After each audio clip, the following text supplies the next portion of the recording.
I met Diana in 2019. I was looking for an illustrator for my book. I'm writing a wonderful trilogy for women like you and I.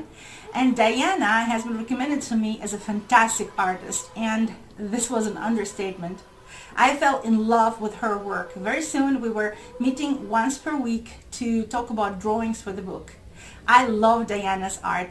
It's my kind of art, colorful, childish, full of humor and love. I guess I've never really grown up, and most likely it will never happen. One day during our meeting, Diana told me that one of the difficult experiences for her as an artist is that she only can sell her work once. There are some pieces that you love so much that you would love to keep them. I'm sure you know exactly what I mean. Every designer, every artist knows exactly what I mean. However, it is way much more difficult for paintings than it is for clothing. This is where I've came up with the idea to put Diana's work on silk scarves. We have selected 3 pictures to start with. A little dog resting on a cushion, my favorite one. Another little one with a bone, and 9 faces of cats and dogs. We have made 300 DPI resolution pictures from Diana's paintings. The dog resting on a cushion is acrylic on wood panel. The dog with the bone is acrylic on canvas, and cat and dog faces were drawings in ink on paper. So we made 300 DPI pictures of all of them and started editing. The little dog with the bone was quite easy. Originally a square painting, easy to put into the scarf format. The little dog on a cushion was more difficult. The painting is round in its original shape, and we had to fill the corners nicely. The faces were nice to work with. We have taken 9 of them, all different, and put them on one scarf. What else is missing? The logo, of course. Diana has painted her logo in ink on paper. We have scanned it in and vectorized it and placed it on the scarf. We wanted to test 2 different logo placements. One the whole way around, and another just a single logo in the corner. We have made her scarves in 2 different sizes, 55 centimeters square or 21 2/3 inches square, and 110 centimeters square or 43 1/3 inches square. Let's see which one will become the bestseller. Another scarf making story originates from my childhood friend Maria. We know each other since we have been born, really. And some time ago we've been speaking on the phone, and she told me that her daughters are both into the manga graphic art. She showed me their work, and I was blown away by the sheer amount of talent. What are they doing with their talent? I've asked. Not much, she answered. They're not confident at all that their skills amount to anything measurable. Really? I've uttered, my thoughts spinning, looking for a way to express my protest.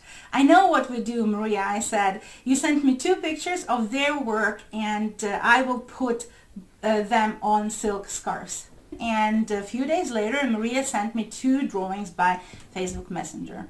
One sister works in Photoshop, and another sister draws by hand on paper.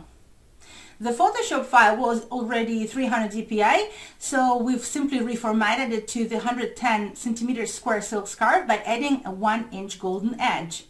The hand-drawn picture was 72 DPI, too low resolution to go into print, so we have vectorized it on Fiverr.com and turned the vector file to 110 by 190 centimeter silk scarf.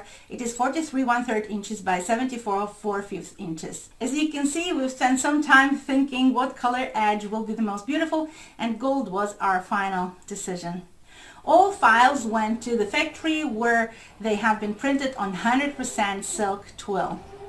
After lots of testing, silk twill came out as the most premium fabric choice for a scarf. It has a nice 3D texture to it and looks premium. Once scarf artwork arrives at our printing factory, first the scarves are being printed on a digital printer. A great thing about this printer is that print is visible on both sides. The inner side is less saturated, but it is there. This is very important. After that, the excess fabric on the left and right is being cut off by 2 operators using a heated iron thread. Scarves are printed one after another and separated from each other by the same heated thread. Meanwhile, another operator works on a beautiful rolled edge. It is done by a machine and looks gorgeous. I want to make dresses with rolled edge too. After that, the scarf goes into finishing, pressing and packaging. If you look at women here in Germany, the scarf is the most worn accessory there is. Every woman owns like 10 different scarves. The growing scarf sales numbers across the globe confirm that not only German women love scarves, women around the globe love scarves and wear them in all those different creative ways. I believe every brand should have a silk scarf in their portfolio as a perfect product and of course as the best gift for your family, friends and business partners. For an artist, a silk scarf is a new canvas, allowing clients to own and enjoy your full artwork portfolio at a fraction of the price, allowing you to distribute your art outside the common, very subjective and competitive art distribution networks. If you'd love to create your own silk scarf, follow the link in the description and join our silk scarf project. I'm Julia Antofiev, fashion inventor and manufacturer, 15 years in business and your mentor on this wonderful journey. You are the one who is designing the scarf and I am the one who is making your silk scarf for you. Wear your passion. Julia Antofiev.